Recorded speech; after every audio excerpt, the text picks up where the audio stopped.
Hello and welcome to Video Game Hangover. I'm Randy Dickinson and I'm in Harrisburg, Pennsylvania. Hello, it's me, DJ Ross. I don't know what I'm doing.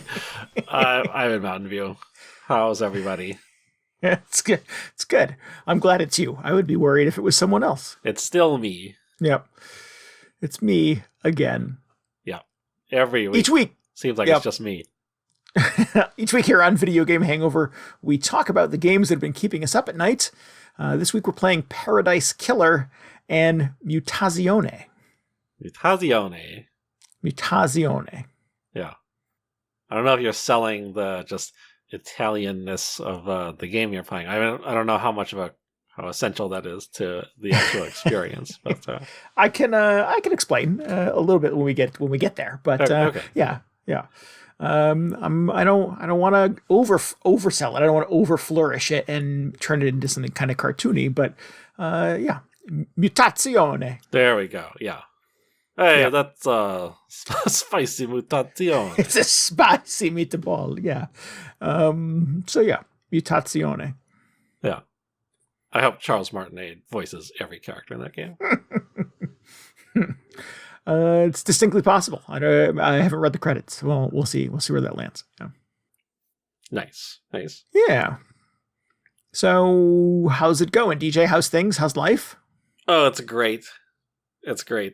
I have two exciting announcements about Final Fantasy XIV this week. Oh, wow. What a treat.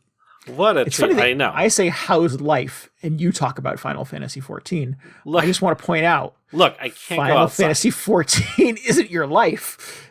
I can't go places. No? So I go to virtual places. I don't know. I go to some places. I go places. I do things. I go to some places, but not for very long. Yeah. That's, I don't know. That's just how it is these days. I did my first mask mandate concert. Yeah. Where I wore a mask through the entire thing, of course. But yeah, that was scary. That was a thing. Like the next morning, I'm like, what have I done? Yeah. See, I just wouldn't do that. Yeah. I hope I have not made a horrible mistake. And then 2-3 days later, I was still feeling fine. And then a week later I was fine. And I was like, I survived. Yeah. I dodged whatever bullet there was to dodge. If there was a bullet to dodge, who knows? Who knows? I mean, that's the exciting part. You never know. That's the exciting part of dodging a bullet, right? But yeah. I don't know. I don't love it. I liked it so much more when I would go places and they would, check vaccine cards and make sure people were wearing masks. And I don't want to be that guy that just gets vaccinated and wears masks everywhere for the rest of my life. But if you gotta, you gotta, right?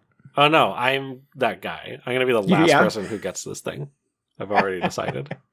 You're gonna be like, I don't know, like Y the last man, but like some other thing, some other letter. C the last man. C. I don't know what that means. Yeah. Anyway, that is just that's just how it is. This is true. Welcome to 2022. I had to look at my calendar to see what year it was.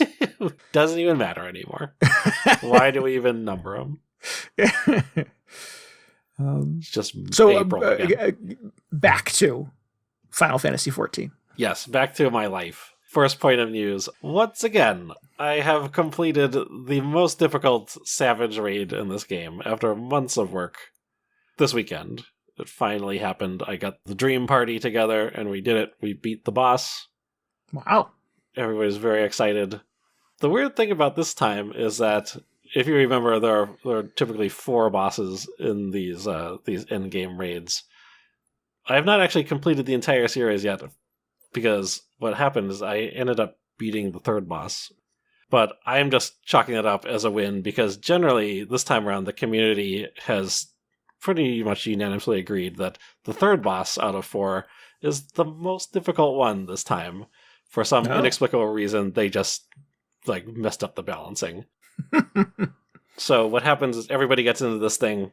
First 2 bosses are real easy, and then they just get stuck on this third one for the rest of their lives. So I have defeated it. I'm ready to go on to the next one. It's just going to be a walk in the park from now on. Just going to, take a little victory lap through this 4th boss. We'll see how it goes. Nice. So that's just me tooting my own horn for a bit. The real exciting news is... Before you move on to the real exciting news, are you playing with a carefully crafted, properly screened group of people, or are you just jumping in with randos? No, of course not. Which is, admittedly, is a large contributor to how difficult this fight has been. Sure. Because, I don't know how much I want to get into it. There's certain dynamics that are different when you play with sort of a pickup group every week as opposed to 7 other people who are always the same every week. Each sort of style has different advantages and disadvantages, I feel like. With this fight in particular, with this boss, there are so many little attacks and things he does and ways you have to avoid these attacks that are so much more difficult and require so much more coordination when you have a new group every week rather than the same group. So I think a lot of the reason people consider this to be so difficult is they are not doing it with their static 8-person group. Got it. Every time they come back to this, they have to do a little pre-gaming strategizing on how everybody's going to handle the mechanics, because everybody tends to have their own little take on them. And do people in general communicate well in these games, or is it sort of a mics off affair and you kind of figure it out? Well, here's the thing. So not a lot of people use microphones. Some people get on a Discord. But if anything, if there's been one takeaway that I've gotten out of doing this raid tier in particular, is that the likelihood of you getting through these bosses is directly dependent on how much you are willing to communicate with your team before and also during the fight. If everybody dies, take a minute, figure out why you died, and then don't do that the next time. Don't just roll the jump back into it. Yeah. Because I'm always the one before these fights where I'm asking questions. So okay, are you going left? I'm going right. Are you going right? I'm going left. Let's not both go the same way, because then, we'll die. Right. And I'm perfectly content to just sit there for way longer than I feel like most people are comfortable with, to just work everything out, and to the point where I was joining these groups towards over the last week or so.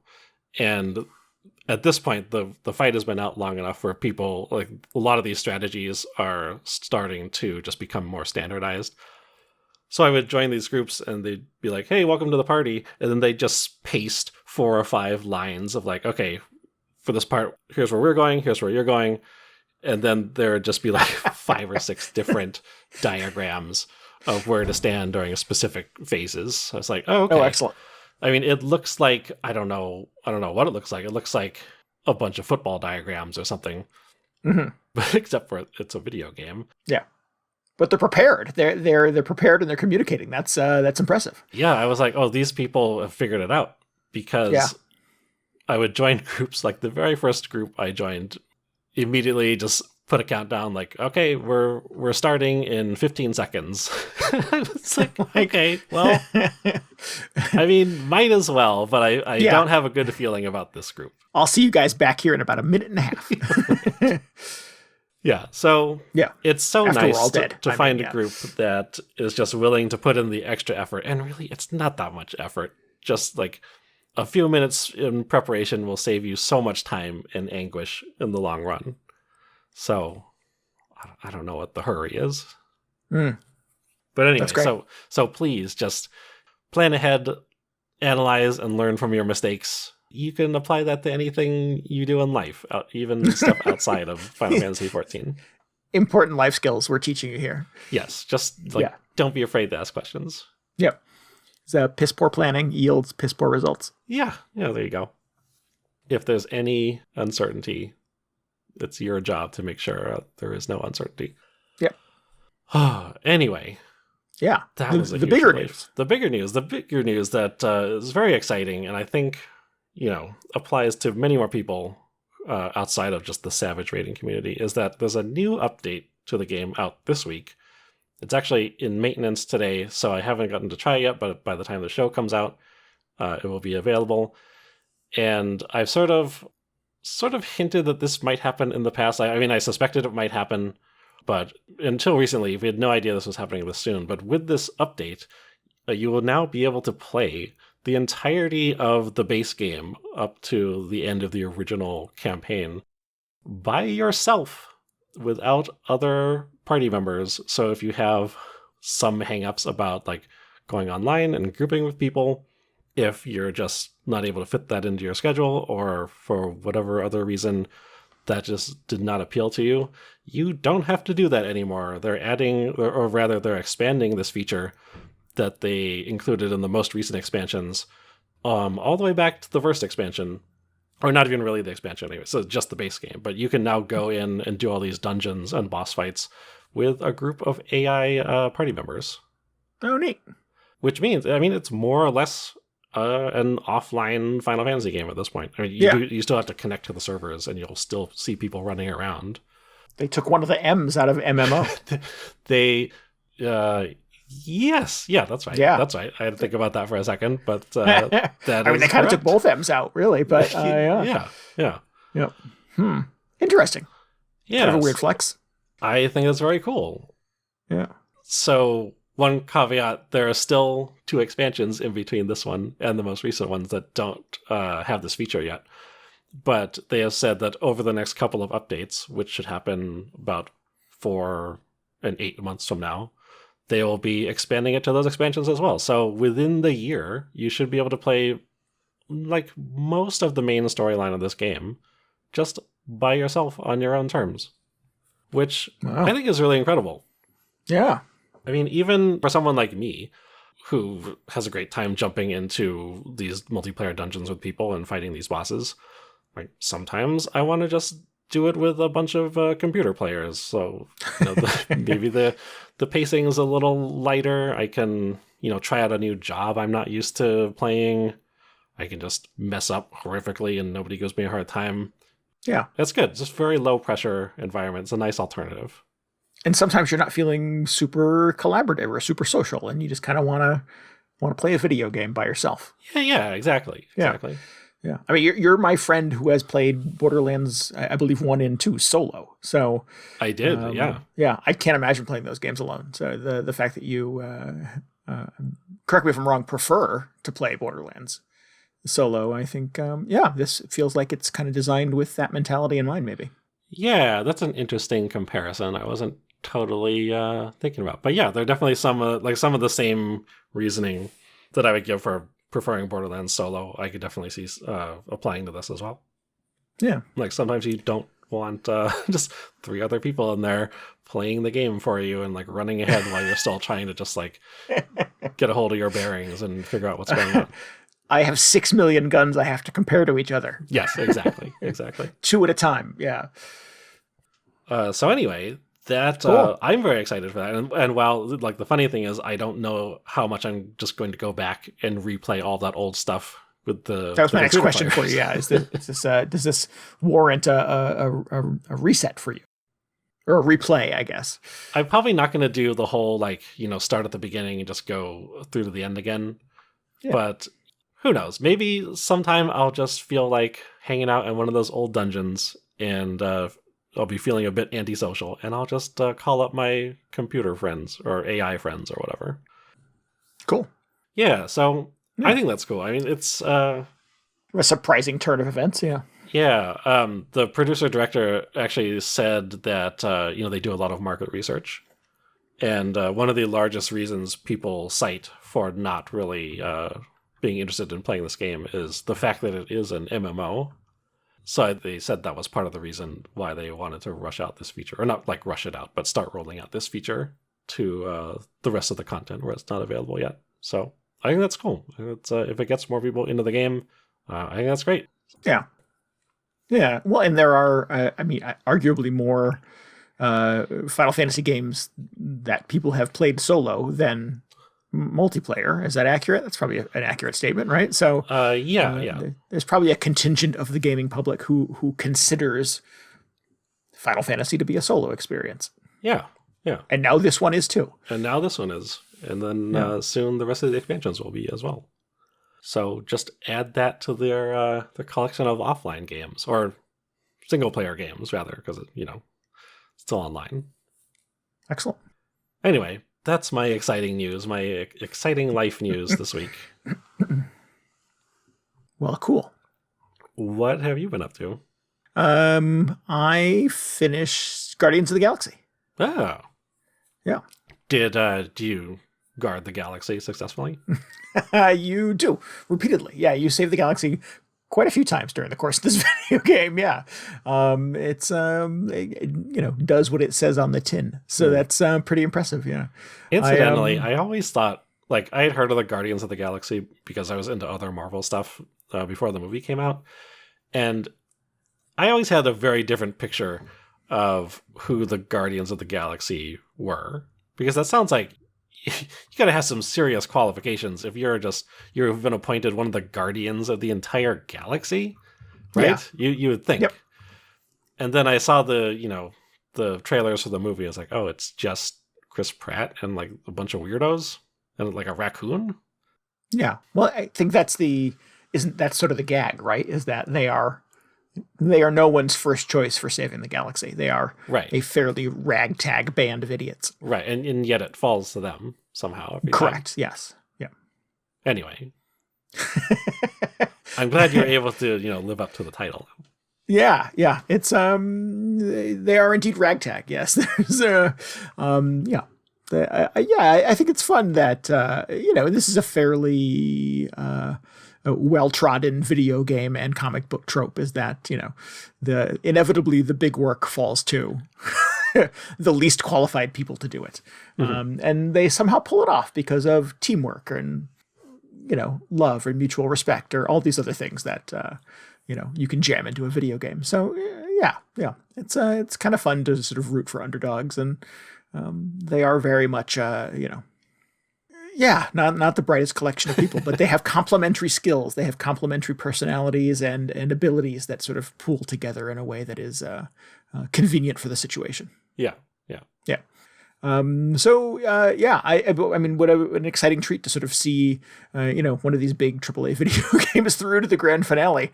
That is not a thing I do very often these days.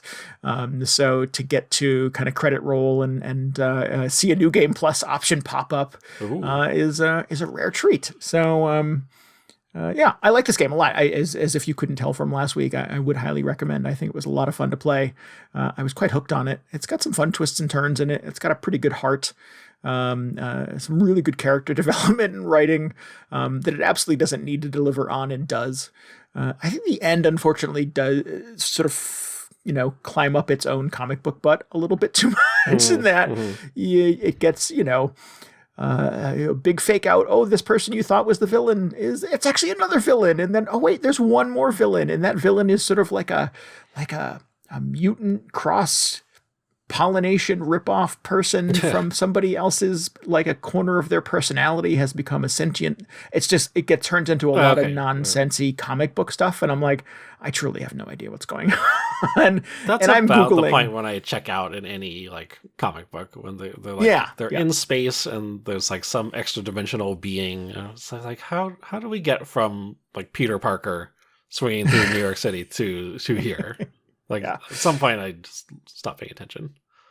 Yeah.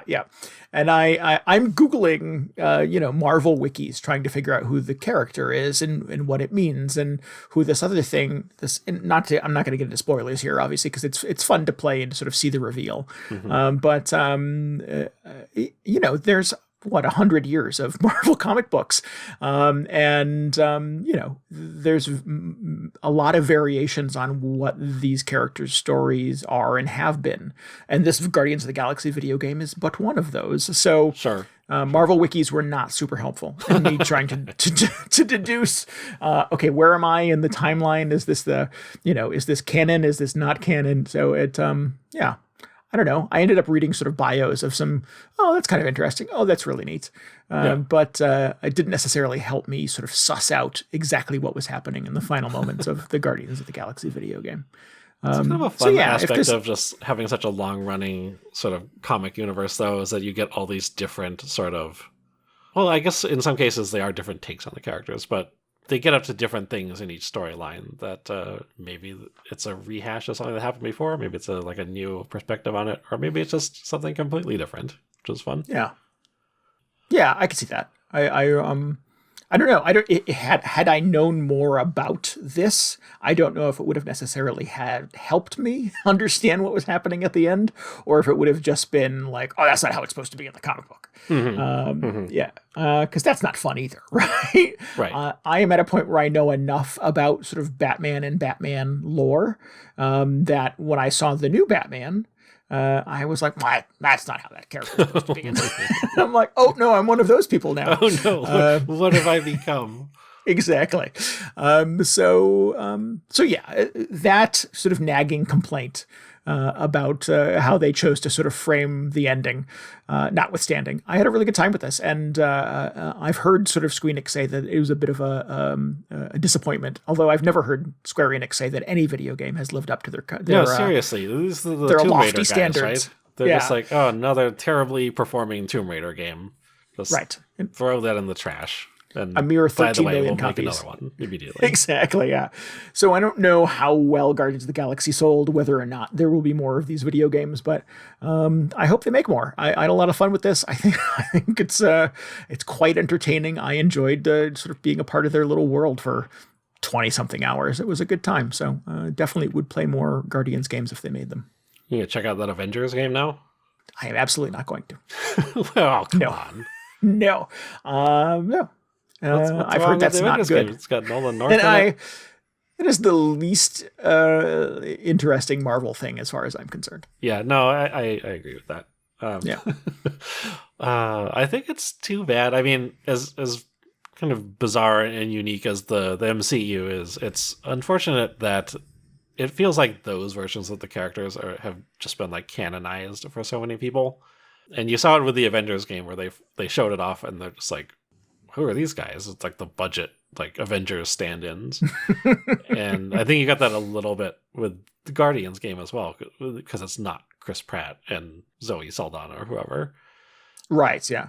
But like, that's just things, that's the thing that comics have been doing since forever. You know, it's they just look different. They're not exactly the same characters, but it's, the same idea, which is is the cool thing. And I think the voice actors in the video game for Guardians of the Galaxy sell it. Like they really, and I'm reading through the list of the who did this character's voice? Who did this character's voice? And it's, they're probably famous or semi-famous voice actors, but they're not Chris Pratt and Zoe Saldana. So it is clearly a scenario where the best person got the job and not necessarily like the biggest star we could lure into this universe with a 3-picture contract or whatever. That's it's good. people who, I think that's how they absolutely. should do it. They own this thing and they really, really go hard. And it is a dialogue heavy, and occasionally a sentiment heavy video game. And every single one of these actors is sort of game for it. So, again, I continue to be sort of pleasantly surprised by the depth of the characters in the Guardians of the Galaxy video game. So yeah, I had a good time with it. Would recommend. It is on Game Pass. I don't know if I've said that enough or even said that at all last week, but if you have access to Game Pass, what a great and easy opportunity for you to check out the Guardians of the Galaxy video game. Nice. Yeah. Complete counter programming. I also played this video game Mutazione. Ah. Yeah. An Italian developed game. It is not, actually. I think it's German. But there is a character in the game who is obsessed with Italian soap operas. Okay. So I was thinking is it German? But no, it is. The title is still Italian. This title is still Italian, and despite not speaking Italian, he loves sort of the drama and the emotion, and he sort of just gets enough out of sort of watching them.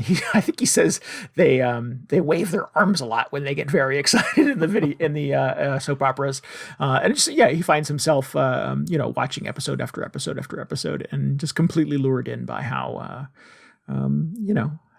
invested and emotional these people are. Okay, wait, this is a character in the game. This is not like the creator of the game.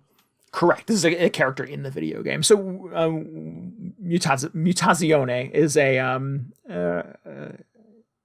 indie game about a young girl who finds out that her grandfather is dying, who she has never met before. And it's one of these games. One of these games, yeah. And so her mom says, you should go visit your grandfather. You should get to know him. So she puts her on a boat and sends her to the mysterious island of Mutazione to meet... It is one of these games. It is one of these games to meet her grandfather, who she's never met before. So it takes a kind of a pretty firm right hook into sci-fi video game land from there. Oh. And that this island is a place where a comet crashed some 50 odd years ago. And it is basically an island of mysterious mutants. And a few, kind of human-looking people who have moved there over the years. But more than anything, it is a place where really kind of nobody goes to visit, really not anybody kind of moves away from. And that a lot of the people there are kind of strangely and mysteriously kind of disfigured or mutated in some way. So not like the X-Men, but... No, they're not superpower mutants. They are, there's a family of like golems. And there's a woman who is sort of like a part cat, part human being character. There's non-humanoid type ones too. There's three little mysterious critters that live on the island who basically kind of look like sentient hot dogs. Yeah. And it's just a weird kind of ragtag band. There's another human there named Spike. He runs a bar. He was the last person to move there, and he moved there 35 years ago. Your grandfather, you get some story on him and how your family ended up sort of being connected to this place. But your grandfather was a scientist who came here many, many years ago to investigate sort of what happened after the comet landed here, crashed here. Mm-hmm. And stayed for a very long time, stayed for the rest of his life, in fact. So you don't know your grandfather, you don't know much of this story. So you spend a lot of your days kind of walking around the village, talking to people, getting to know your grandfather, who, for the most part, at this point in his life, just sleeps throughout most of the day. So you get to know him by talking to the other people in the village, the other people who live on this island, and how they've related to him over the years, and what their own little kind of personal dramas are, and how they're connected to other people. So it is very much one of those games. I kept getting into the mindset of Welcome to Elk, which I played a few weeks ago, which is exactly the same kind of plot, minus the right turn into sci-fi video game land. Or Embracelet, which you and I both played, I think, about a year ago. Yeah, that's what I was thinking of. Is a pretty similar concept as well of a young person going to a fairly insular community society. Just kind of walking around and talking to people and stuff like that. That's kind of the hook here, in that you have this really kind of vivid and diverse group of unusual people who have been very isolated and who have spent their entire lives really kind of in this one place, really kind of only interacting with each other without a lot of kind of input or interaction with the outside world. They're very self-sufficient. So you are kind of the first new person they've met in a very long time. So they're very interested in you. They're very excited that, the granddaughter of a member of their community has come to visit for the first time ever. So they welcome you, but they also have kind of like personal drama. So you start to get some of those little kind of nuggets of their relationships and their ways of interacting with each other. Mm-hmm. They have very set routines. Every Tuesday night, there's a barbecue. Every Sunday night, they get together at the bar, the one bar on the island, et cetera, et cetera. This is exactly that other game. It is that other game. Yeah, it is kind of like that other thing. So So yeah, it does feel very familiar. Obviously, it sort of stands out in the the way that it's an island of mysterious mutants. There is also sort of a secondary. Well, I mean, it's important and critical to being able to progress in the game.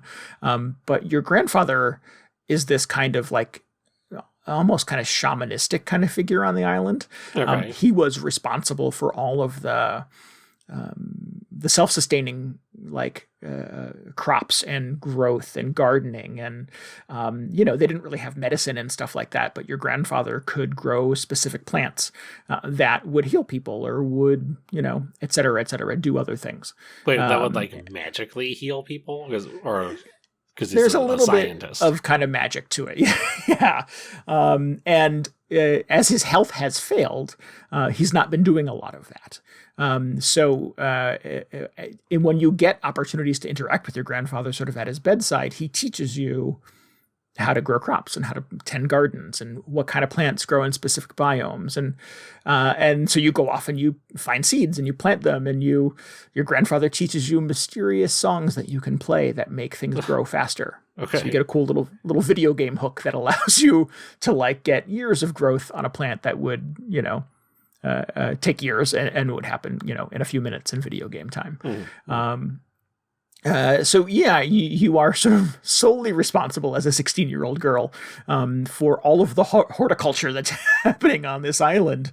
So yeah, part of it, the days are spent kind of walking around, interacting with people, going through their routines, helping your grandfather, et cetera, et cetera. And the other part of your time is you kind of tending garden, doing, a little bit of Animal Crossing. So is it like a life sim?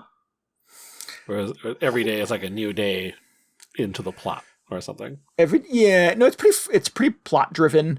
There's a sort of day night cycle to it. There's sort of story beats and interactions that happen on a fairly consistent schedule. You keep a journal. The character keeps a journal. So if you're ever like, geez, what was I supposed to do? What's the next thing I'm supposed to do? You just hit the Y button and it opens up her little journal, and it says, "Oh, I promised I would talk to this character and this character after the barbecue today." So you can then go back to your hut and go to bed, or you can go talk to those two people, and you get a little bit more of their story and a little more interaction. And so again, your mileage may vary based on how interested in sort of fleshing out these stories and building these relationships you are. But yeah, it all happens on a fairly linear path. Okay. Rather than it being like I guess maybe Animal Crossing is not necessarily. It was the first game I could think of where you grow stuff, but that's a fairly sort of common thing in video games these days. Well, yeah, I mean, I was thinking of like maybe not something with the scope of Stardew Valley or like one of these farming simulators, but sounds like something where you have a fairly regular routine. And I wasn't sure how that hooked back into the sort of the overarching story. Yeah, that's fair. Okay, so you just happen to be sort of gardening along the way. Yes, yeah. And the story sort of evolves, and you get to sort of, understand your grandfather's role in sort of maintaining this island and keeping these people kind of knit together. I don't know. It's interesting. It's some really good writing here. There's some really good character development. All of these characters seem to, and I'm not 100% done with it yet, but I'm close. But there does seem like there is a arc to everybody's story. So I find myself now kind of in the final hours of this thing, super invested in all of these characters' lives, and every day kind of want to check in and see if I get a little nugget more of their story, a little more interaction. It's really interesting and really sort of thoughtfully assembled. Yeah, all of the characters are very interesting. The gardening stuff is less interesting. It's really you find seeds, and then you check the little encyclopedia that your grandfather gave you, and you plant them, and like the little encyclopedia also tells you what kind of music they like, so you have to learn the song, and then you play the song, and they makes the plants grow. And then there's a utility to all the plants. They heal somebody, or they help somebody with their research, or they et cetera, et cetera. So the flowers and the plants are all sort of connected to other story beats and things that are happening on the island. So it feels like not an afterthought necessarily, but it feels like a little gamey thing kind of dropped into the middle of what would otherwise be, just kind of an adventure game, a point and click kind of character driven, little slice of life that would happen on this island. Mm-hmm, mm-hmm. Sort of like, what was the thing you had to do in Bracelet? Like, you're mostly just talking to people, but occasionally you would have to, like, move objects around with your magic ring. Or no, your bracelet, sorry. Your bracelet, yeah. Which was like, oh, okay, why not? Yeah, yeah. Yes, that's a fairly good comparison. I think I forget sometimes that there was that weird fantasy element to Bracelet because so much more of that was about that island and those people that were there and like all the young people in Bracelet had moved away, so it was this weird island where everybody was sort of old and dying, and here was this young person. Yeah, so it was it's kind of interesting. Yeah, and I don't know if I don't know if I thought that Embracelet was better for embracing fantasy and having this weird sort of subplot about the mysterious bracelets. Yeah, No, yeah. I definitely thought while I was playing that. I mean, I don't think it detracted from it, but I thought just the prospect of going to this weird little, I mean, not weird. Apologies if you live in a small Sure, of island. course. But I was like, oh yeah, what's this little community about? What's it like to live on this island with, maybe 10 other people that I've seen, but a lot of it was you were there to figure out what the deal with the magic bracelet was. Right. So yeah, Mutazione is fun in that regard, in that it again, you get this sort of little isolated collection of characters who all know each other very, very well, and you're the kind of the new outsider trying to get to know them and learn their stories and stuff like that. That stuff is done really well, I think, in the game, and continues to be sort of compelling even into the sort of final hours here. So I really, I like it. It's not Guardians of the Galaxy, but it's not trying to be. I mean, it knows exactly what it is, and I think sort of the odd choice of going sort of hard right sci-fi with this thing, with the comet crash and this island of kind of mysterious mutants is just kind of an interesting little flavor, an interesting little color that they add to this thing. Yeah, well, the video game might as well all be mutants. Yeah, right. It's beautiful. That's another thing I want to sort of like emphasize here. It's the character design obviously is very sort of unique and beautifully animated, but the island itself is all kind of primary colors. It's a tropical island, and as you sort of grow these gardens and stuff like that, they're all these sort of like grand, exaggerated, like Jurassic Park kind of plants. They're like just huge, towering flowers and mysterious, like giant leaves and things like that. So as that stuff starts to grow and kind of comes back to the island, it's quite striking. It's a simplistic kind of art style with a lot of kind of primary colors and stuff like that, but beautifully assembled and clearly labored over.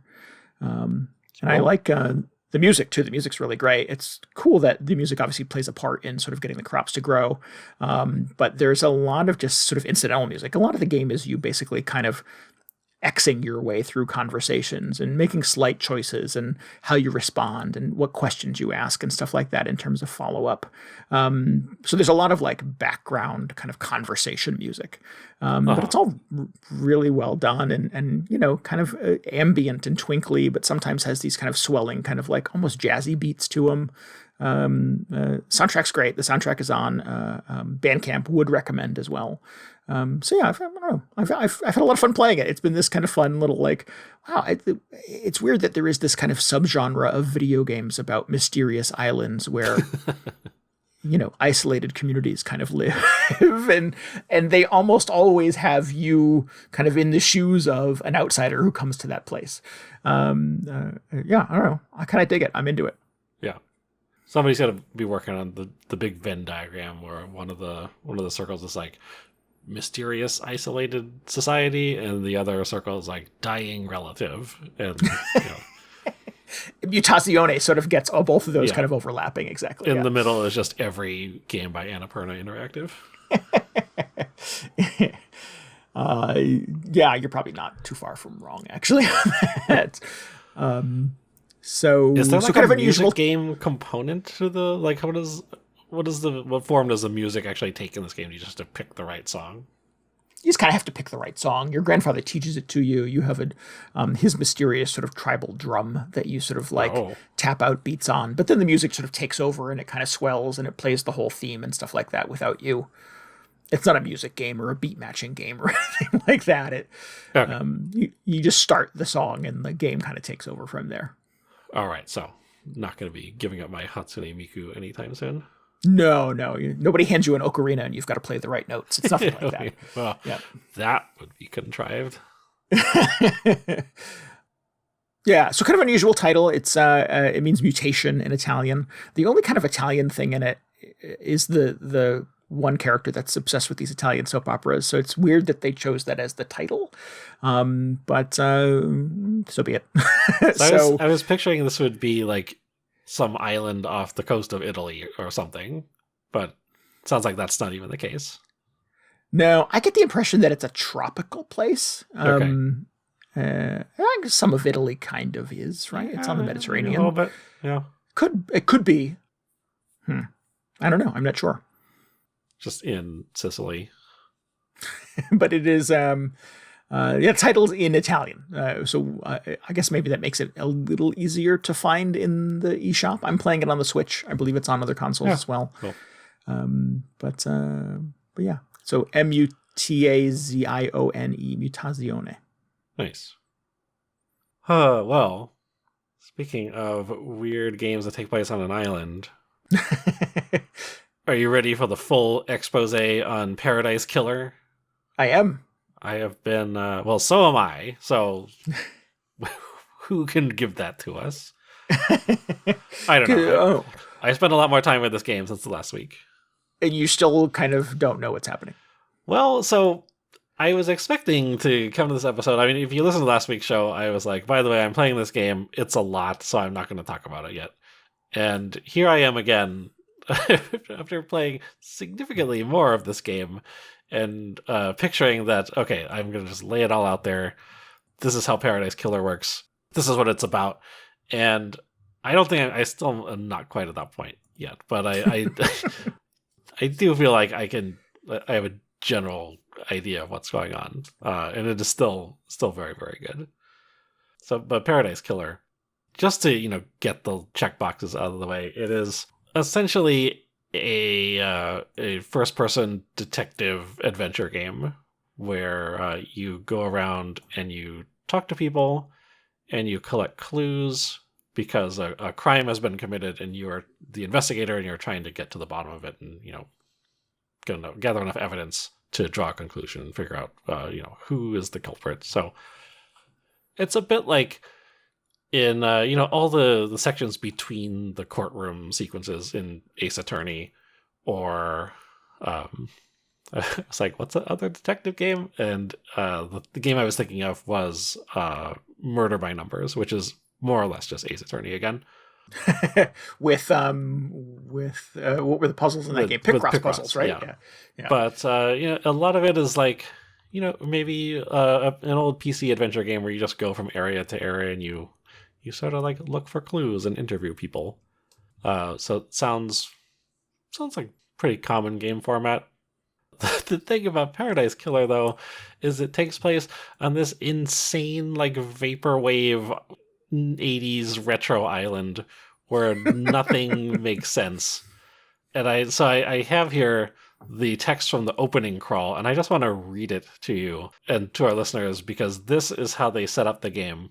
This is more or less the first thing that happens to introduce you to this game. So you get Paradise Killer, the title screen, you start out the game, and it gives you this text crawl. The Syndicate created the first Paradise Island to worship their dead alien gods. Guided by leader Montserrat, the Syndicate attempted to resurrect the gods by forcing citizens into psychic worship rituals. However, the worship invites demonic corruption from beyond the stars. The islands always fail, the islands die, and a new Paradise Island is born. The cycle repeats. And then the game starts and you're just doing detective stuff.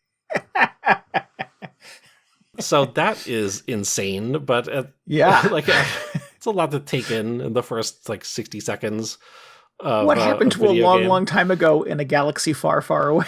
Yeah. Yeah.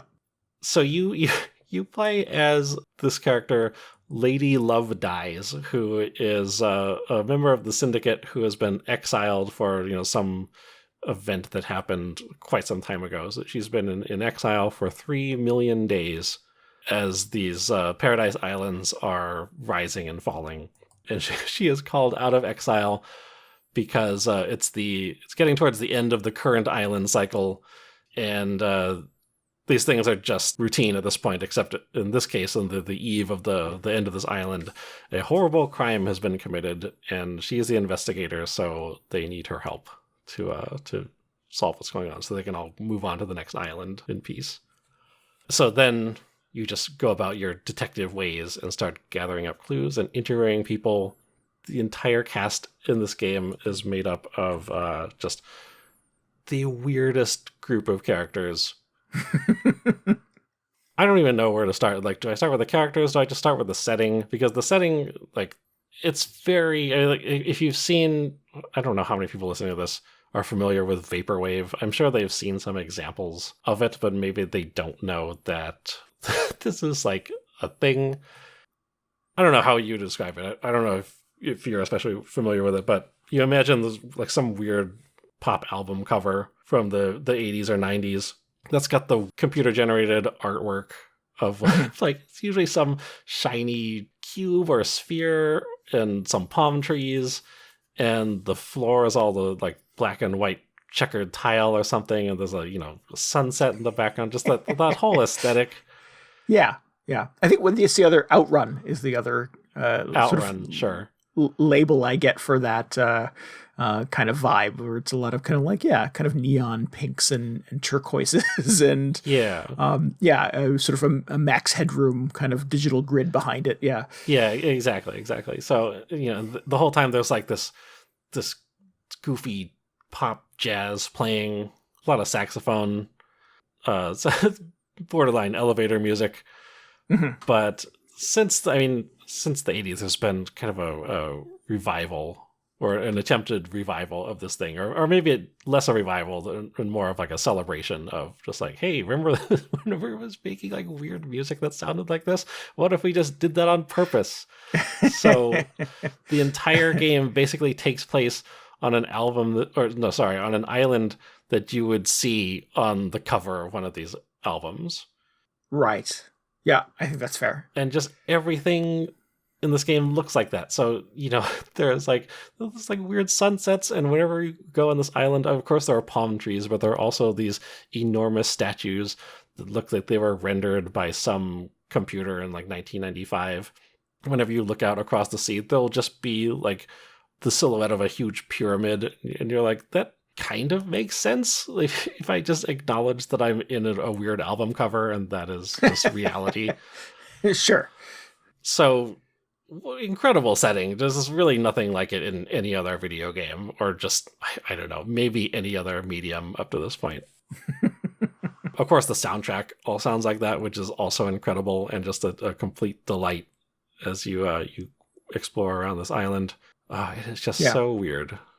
I think synthwave is from a musical standpoint, I think synthwave is a pretty legitimate kind of offshoot of like chiptunes and chip music and sort of 80s inspired kind of like synth pop music and things like that. So I think it sort of lands somewhere between like how do you even sort of describe it? Between like a Pet Shop Boys or a Human League album from 1986 and the movie Drive that came out a few years ago with who was the lead in that? Not Ryan Reynolds. Ryan Driver, I believe his name was. I don't remember his name either. Yeah, but the thing is, one of the key things about like Vaporwave, at least from what I can understand of it, is that like it's a little ironic compared to when this was actually the thing happening in the 80s and 90s. So it's like a little punched up and a little silly, like a little self-aware. Yeah. So it's just Ryan Gosling. Ryan, He's the star of Drive. Yeah. Like I said, Ryan Gosling. So it's just like this whole game has this weird, just off-kilter sense of humor to it. And you go around and you talk to these people who are just in the most flamboyant outfits, and one of them is like a talking skeleton, and the other one has a goat head, and everybody's just like, yeah, the gods decided to give me a goat head for this island, so now I got a goat head. And you just interview them about this crime that has taken place. And that's been most of the game so far. I've been doing a lot of talking to people and walking on this island, just trying to get my bearings for the most part, because the island is huge and you just walk around the whole thing in first person. So a huge part of the game, or just like find my bearings, is actually figuring out how to get to places on the island. Mm-hmm. Because you'll start out by talking to somebody and asking them for leads, essentially. And they'll drop a bunch of names of people who, the character in the game is familiar with, and like she knows their backstory. But like, you have no idea what's going on. I have no idea what's going on. The way that they talk about things in this game all, I guess, make sense, or are in line with the game's internal logic, but they could they essentially are just making up insane words and like combining ideas together that don't make any sense. Yeah. So it's a lot like Death Stranding. Yeah, except it's like, I don't know. It's a lot of like proper nouns that the developers think that you understand what they mean, but they don't make any sense at all, even in the context of the video game. In this case, I'm like totally on board with it, because obviously this world is super weird. So things just happen. I wish I had, like, every time you're introduced to a character, they tell you like where and when they were born, and like what, I guess, zodiac sign or the equivalent of a zodiac sign they were born under, except the sign is something completely nonsensical, and like that means nothing to me, and it's all just sort of like this weird like flavor to this whole island. But I don't know, it's as much of a non sequitur as everything is. It's just so whimsical and strange and like surprising that I'm just okay to be along for the ride. At some point, I hope to solve whatever is going on in this central mystery. But yeah, and here's where I come into this: is I've played probably the first hour and a half or so of this, and kind of bounced off of it. Like I found it to be really kind of dense. Yeah, and there's a lot that throws at you.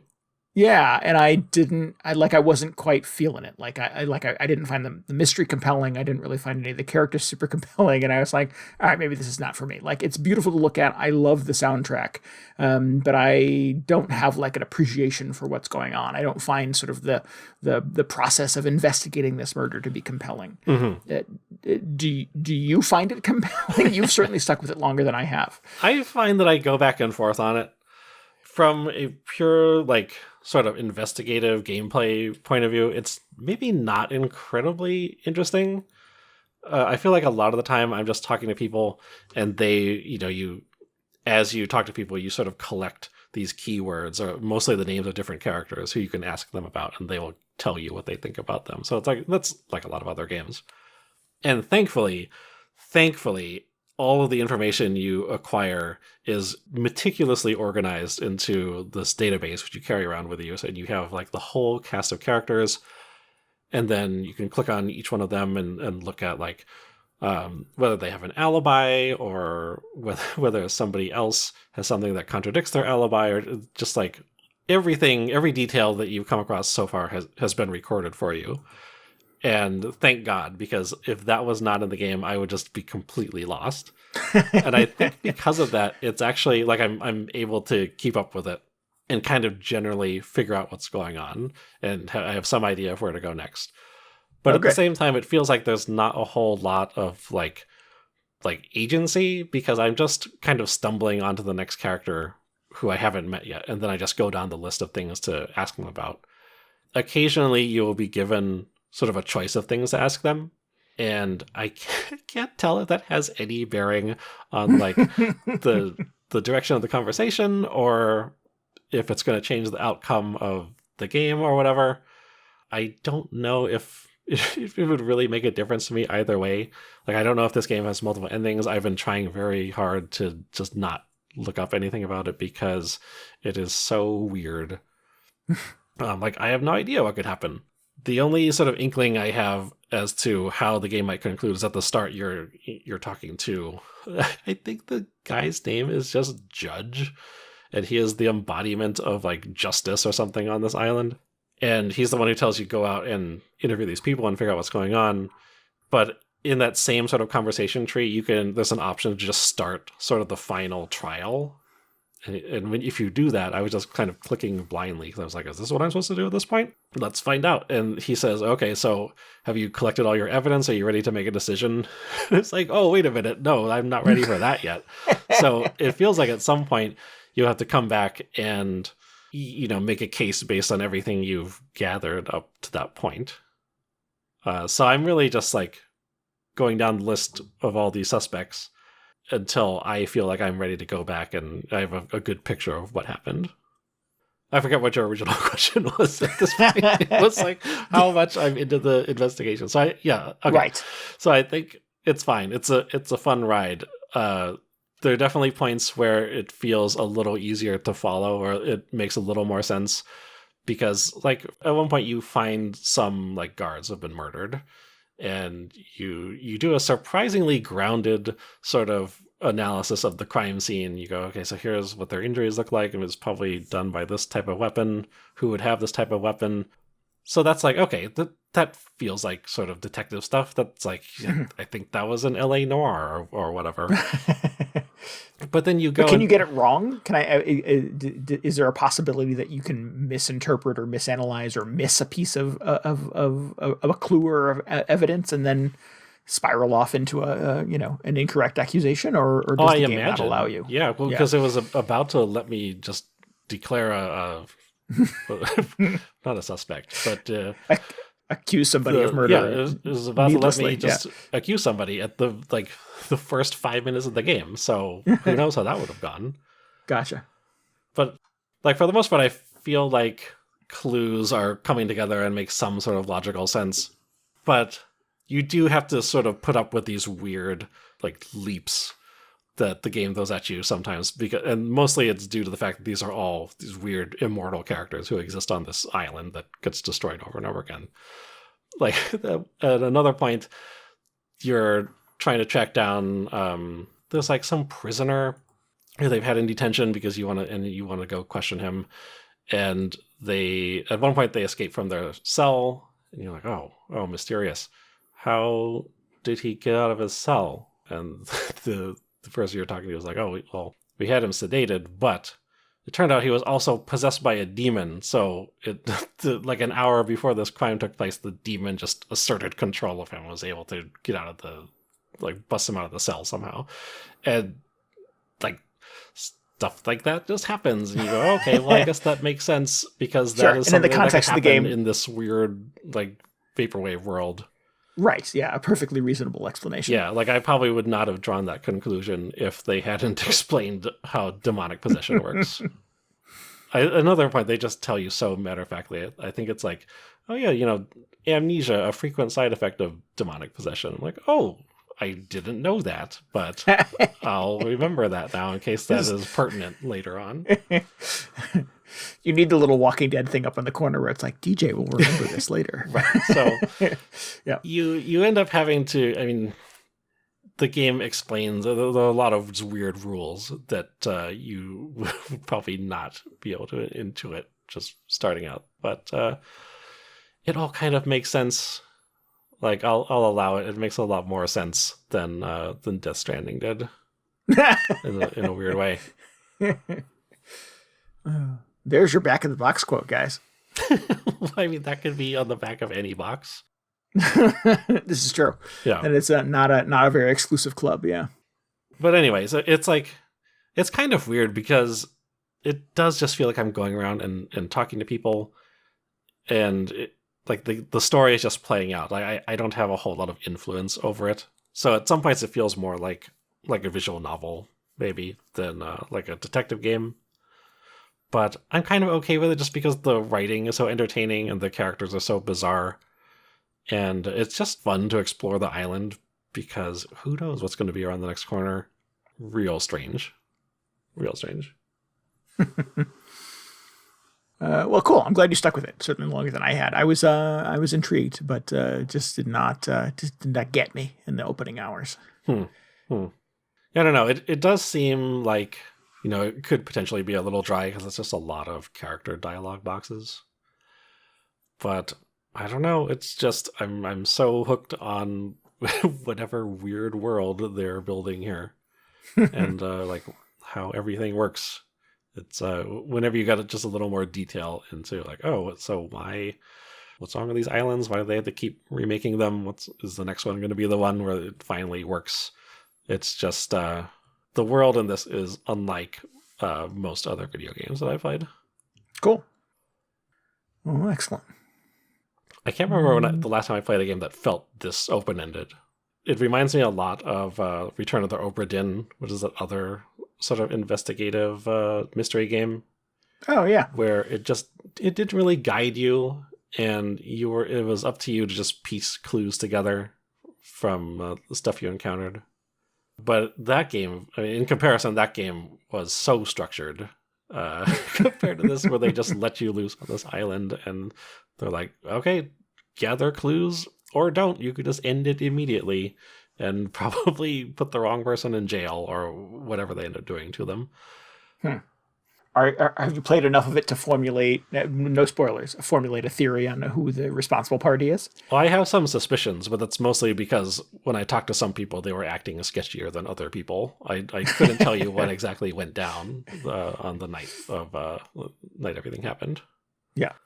You're not just blaming the skeleton because he looks like a skeleton. No, the skeletons seem legit. I mean, maybe it'll turn out he's the one. Sure. It's the one you least expect. Excellent. Cool. Well, yeah, I don't know. I like. I don't get me wrong. I love the Professor Layton games and the Ace Attorney games. Those are always a good time, but they don't let you stray too far from the path. There's not a lot of circumstances where you falsely convict somebody of murder or anything like that. They get you back on track pretty quickly. So yeah, I don't know. A little more agency, a little more kind of freedom to be wrong in a video game, particularly one that sort of hinges on collecting clues and analyzing information and stuff like that. I think is a brave path to go down as a video game developer. Mm-hmm. I just thought of it. It actually has quite a lot in common with Her Story, perhaps. Oh, interesting. Because that game, I forget if that game has a concluding moment. I mean, it ends at a certain point, but I don't remember if you are forced to make a decision and be like, oh, this is what happened. It was more like you play this for as long as you want, you collect as much evidence as you want, and then you just decide in your mind, like, oh, I'm pretty sure this is what went down. And then the game ends. But I don't think it was like, it's time to choose A or B, and then you get 100 points if you choose the right answer. It's more just about satisfying your own curiosity. Yeah.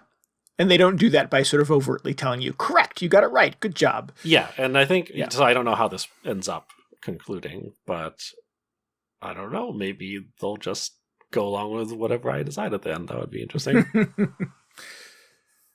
Cool. All right. Maybe I'll go back to it. I have it. It's sitting on the Switch. I should maybe check it out again. Yeah, plus that whole sort of codex is just in there, so I feel like it'd be pretty easy to get caught up. I mean, as much as you can get caught up in this game, where like very little seems to have any logical bearing on the next thing that happens. It's funny. You were reading that opening crawl, and I'm like, I don't remember this. This is not from a video game I've played before. But, no, you don't remember the demonic,